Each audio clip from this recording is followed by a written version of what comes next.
ଏରା ପୋଷ୍ଟ ଫୋଷ୍ଟ କରିବୁନି।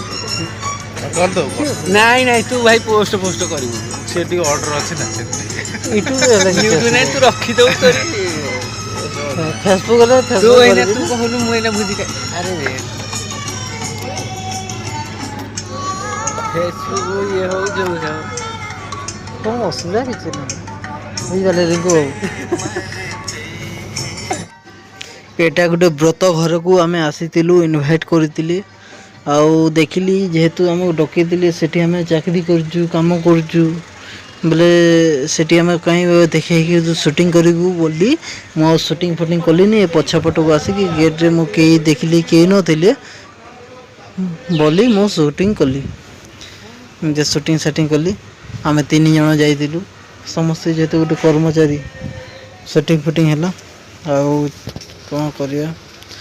ହେଇଥିଲା ସାଧା ଉପରେ ସବୁ ହେଇଥିଲା ଭେଜ୍ ନନ୍ଭେଜ୍ ଏମିତି ପନିର ହେଇଥିଲା ପନିର ମସଲା ତାପରେ ଚଣା ମସଲା ରୁଟି ହେଇଥିଲା ଆଉ ହେଇଥିଲା ଚକୁଳି ହେଇଥିଲା ପ୍ରାୟ ଜିନିଷ ଏମିତିଆ ହେଇଥିଲା ଖାଇଲୁ ରହିଲୁ ପୁରା ଆଉ ଏମାନେ ଲାଜେଇ ଯାଉଛନ୍ତି ଆଉ ଲାଇଟ୍ ଲଗାଉଛି ଏଇଟା ଆମେ ଡ୍ରେସ୍ ଫ୍ରେସ୍ ଚେଞ୍ଜ ଫେଞ୍ଜ କରିକି ଇଏ କଲି ଆମର ରୋଷେଇ ସାରିଲା ଆଉ କ'ଣ ହେଲା କି ଏଇଟା ତା ପୂର୍ବରୁ ସେଇମାନେ ହିଁ ସକାଳ ଟିଫିନଟାରେ ଦେଇଥିଲେ ମୁଁ ପୁଣି ଏଇଟା ଏଡ଼ିଟିଂ କରିକି ପୁଣି ଏଇଟା ଖାଉଛି ଚଣା ମସଲା ନା ଚଣା ମସଲା ନାହିଁ ବୁଟ ଡାଲି ତରକାରୀ ଇଏ କହିଥିଲେ ସେ ବୁଥି ଖାଉଛି ଏଇଟା ସକାଳେ ଟିଫିନ୍ ଆଉ ପରୀକ୍ଷା ହେଲା ଚାଲିଛି ସୁଖ ଦୁଃଖରେ ଆଉ କ'ଣ କରିବା ଆଉ ଆପଣମାନଙ୍କ ଭଲ ପାଇବା ସପୋର୍ଟ ରହିଲେ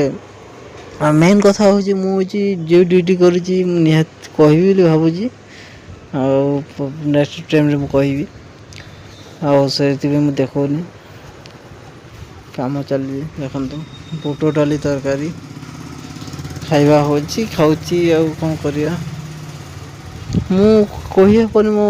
କଥା ସାଉଣ୍ଡ ଏତେ କ୍ଲିୟର ଶୁଭା ଯାଉନି କ'ଣ ମୁଁ ଗୋଟେ ମାଇକ୍ ଗୋଟେ ଆଣିବି ବୋଲି ପ୍ଲାନ୍ କରୁଛି ଆଣିବି ଧୀରେ ଧୀରେ ଆଣିବା ମାଇକ୍ ଗୋଟେ ନିହାତି ଆଣିଲିନି ଆଉ ଦେଖିବା ଚେଷ୍ଟା କରିବା ମାଇକ୍ ଆଣିବା ପାଇଁ ଏଇଟା ଖାଉଛି ଦେଖନ୍ତୁ ସିଏ ପୁରା ବଢ଼ିଆ ପାଗ ହେଇଛି କ'ଣ ହେଲା ଏଇଟା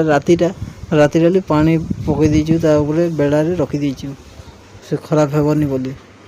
ବଢ଼ିଆ ଟେଷ୍ଟ ଲାଗୁଛି ଦେଖିବି ରାତି ଖାଇବାଟା ଆପଣ ରଖିଦେଇଥିବି ସକାଳେ ମସଲା ଜିନିଷଟା ଏତେ ଭଲ ଲାଗେ